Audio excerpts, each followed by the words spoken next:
नमस्कार दोस्तों, स्वागत है आपका मेरे YouTube channel CG study high में।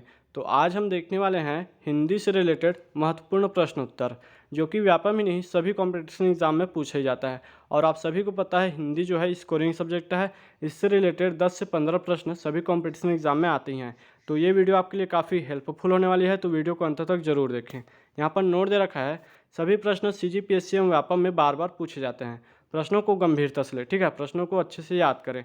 अगर मेरे चैनल पर नए हैं तो चैनल को सब्सक्राइब जरूर करें, साथ में बेल आइकन को जरूर दबाएं, ठीक है, और चैनल को ज़्यादा से ज़्यादा सपोर्ट करें।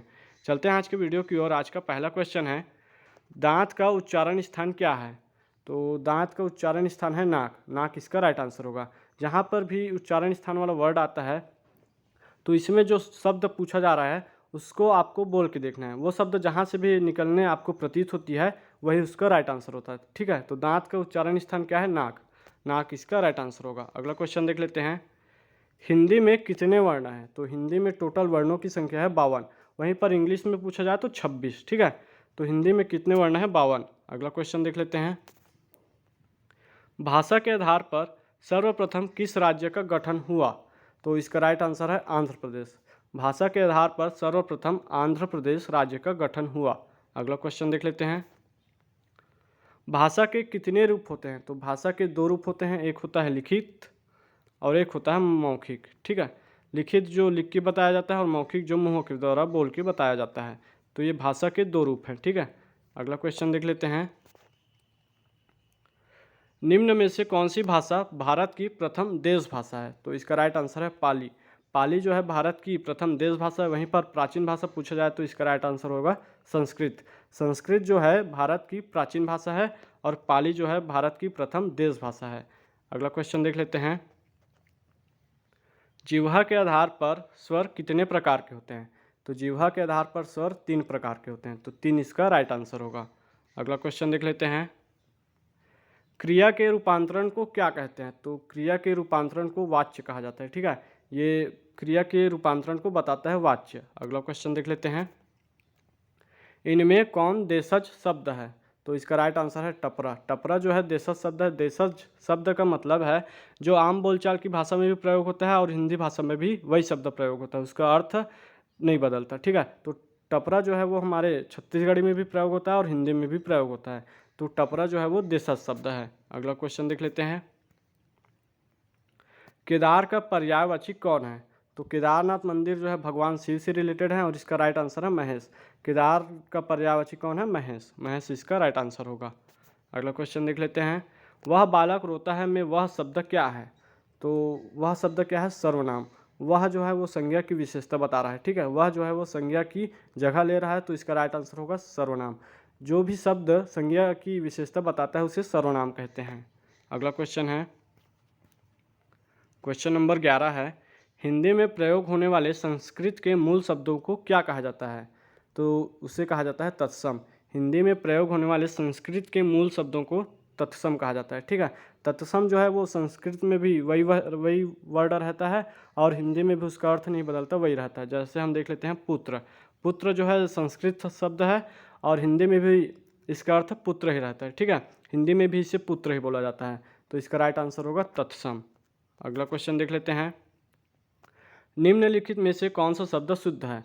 तो यहाँ पर जो ऑप्शन सी है निर्जीव, ये शब्द शुद्ध है। शुद्ध और अशुद्ध से बहुत सारे क्वेश्चन सभी कंपटीशन एग्जाम में आते हैं।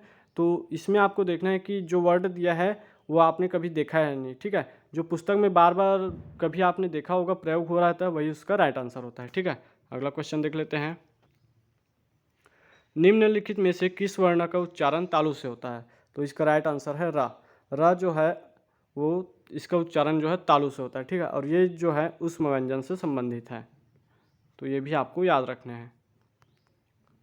अगला क्वेश्चन देख लेते हैं, क्वेश्चन नंबर 14 है, जिसका मूल्य न आंका जा सके वाक्यांश के लिए प्रयुक्त होने वाला एक शब्द होगा। तो जिसका मूल्य न आंका जा सके उसके लिए शब्द है अमूल्य। अगला क्वेश्चन देख लेते हैं, क्वेश्चन नंबर 15 है, गृह कलह शब्द का सही समास विग्रह क्या होगा?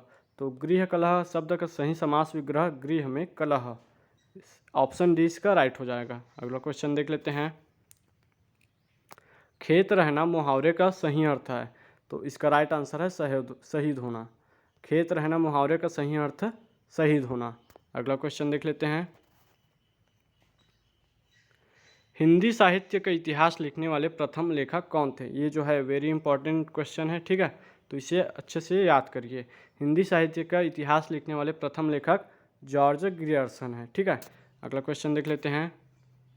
उससे दौड़ा नहीं जाता वाक्य में कौन सा वाच्य है? तो उससे दौड़ा नहीं जाता ये जो है भाव प्रकट कर रहा है, ठीक है, तो इसमें क्या होगा? भाववाच्य होगा। उससे दौड़ा नहीं जाता वाक्य में भाववाच्य है। अगला क्वेश्चन देख लेते हैं।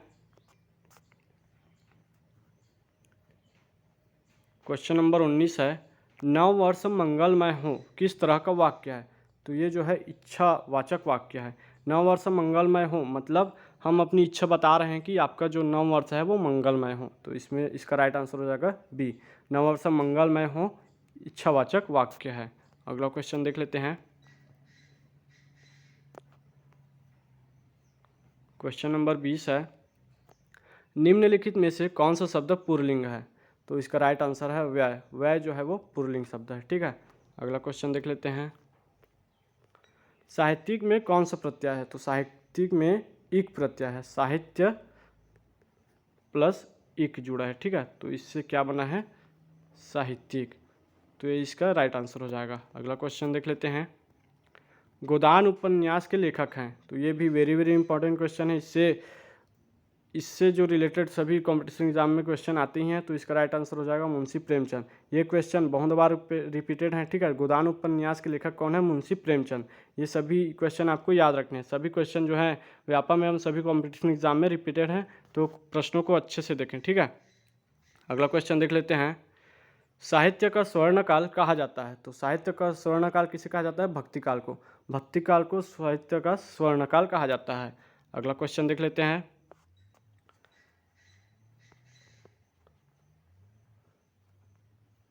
जिसकी चिंता ना की जा सके के लिए शब्द है, तो जिसकी चिंता ना की जा सके उसके लिए एक शब्द बताना है, तो उसके लिए एक शब्द है अचिंत्य। अचिंत्य को हम बोलेंगे जिसकी चिंता ना की जा सके, तो ए इसका राइट आंसर हो जाएगा। अगला क्वेश्चन देख लेते हैं। ये हमारी वीडियो का लास्ट क्वेश्चन है। समास के कितने भेद हैं? तो समास के कितने भेद हैं? 6 भेद हैं। पहला है अव्ययी भाव समास, फिर है कर्मधारय समास, फिर द्वंद्व समास, द्विगु समास और बहुव्रीहि समास, ठीक है। तो इस तरह से समास के 6 भेद हैं। तो इस तरह से आपके 25 क्वेश्चन पूरे हो गए और ये सभी क्वेश्चन महत्वपूर्ण हैं। एक बार हम इसका रिवीजन कर लेते हैं जिससे आपका डाउट क्लियर हो जाए और क्वेश्चन भी याद हो जाए। तो चलते हैं आज के रिवीजन की ओर। तो यहाँ पर रिवीजन का पहला क्वेश्चन है, दांत का उच्चारण स्थान क्या है? तो दांत का उच्चारण स्थान क्या है? नाक। ये इसका राइट आंसर होगा। अगला क्वेश्चन देखते हैं। हिंदी में कितने वर्ण हैं? तो हिंदी में टोटल 52 वर्ण है, ठीक है। अगला क्वेश्चन देख लेते हैं। भाषा के आधार पर सर्वप्रथम किस राज्य का गठन हुआ? तो भाषा के आधार पर सर्वप्रथम आंध्र प्रदेश राज्य का गठन हुआ। अगला क्वेश्चन है, भाषा के कितने रूप होते हैं? तो भाषा के 2 रूप होते हैं, लिखित और मौखिक। अगला क्वेश्चन है, निम्न में से कौन सी भाषा भारत की प्रथम देश भाषा है? तो इसका राइट आंसर है पाली। पाली जो है भारत की प्रथम देश भाषा है। अगला क्वेश्चन है, जिह्वा के आधार पर स्वर कितने प्रकार के होते हैं? तो जिह्वा के आधार पर स्वर 3 प्रकार के होते हैं। अगला क्वेश्चन है, क्रिया के रूपांतरण को कहते हैं? तो क्रिया के रूपांतरण को वाच्य कहते हैं। अगला क्वेश्चन है, इनमें कौन देशज शब्द है? तो जो टपरा है वो देशज शब्द है, ठीक है। अगला क्वेश्चन है, केदार का पर्यायवाची कौन है? तो केदार का पर्यायवाची है महेश। ऑप्शन सी इसका राइट होगा। अगला क्वेश्चन है, वह बालक रोता है में वह शब्द क्या है? तो वह शब्द क्या है? सर्वनाम। वह जो है संज्ञा की विशेषता बता रहा है, ठीक है, तो सर्वनाम इसका राइट आंसर होगा। अगला क्वेश्चन है, हिंदी में प्रयुक्त होने वाले संस्कृत के मूल शब्दों को क्या कहा जाता है? तो इसका राइट आंसर है तत्सम। अगला क्वेश्चन देख लेते हैं। निम्नलिखित में से कौन सा शब्द शुद्ध है? तो जो ऑप्शन सी है निर्जीव, ये शुद्ध है। अगला क्वेश्चन है, निम्नलिखित में से किस वर्ण का उच्चारण तालु से होता है? तो जो र है इसका उच्चारण तालु से होता है। अगला क्वेश्चन है, जिसका मूल्य न आंका जा सके वाक्यांश के लिए प्रयुक्त होने वाला एक शब्द होगा? तो इसका राइट आंसर है अमूल्य। जिसका मूल्य न आंका जा सके उसे अमूल्य बोला जाता है, ठीक है। अगला क्वेश्चन है, गृह कलह शब्द का सही समास विग्रह क्या होगा? तो गृह में कलह इसका राइट आंसर है। अगला क्वेश्चन है, खेत रहना मुहावरे का सही अर्थ क्या है? तो शहीद होना इसका राइट आंसर है। खेत रहना मतलब शहीद होना। अगला क्वेश्चन है, हिंदी साहित्य का इतिहास लिखने वाले प्रथम लेखक कौन थे? तो इसका राइट आंसर है जॉर्ज ग्रियर्सन। हिंदी साहित्य का इतिहास लिखने वाले प्रथम लेखक थे। अगला क्वेश्चन है,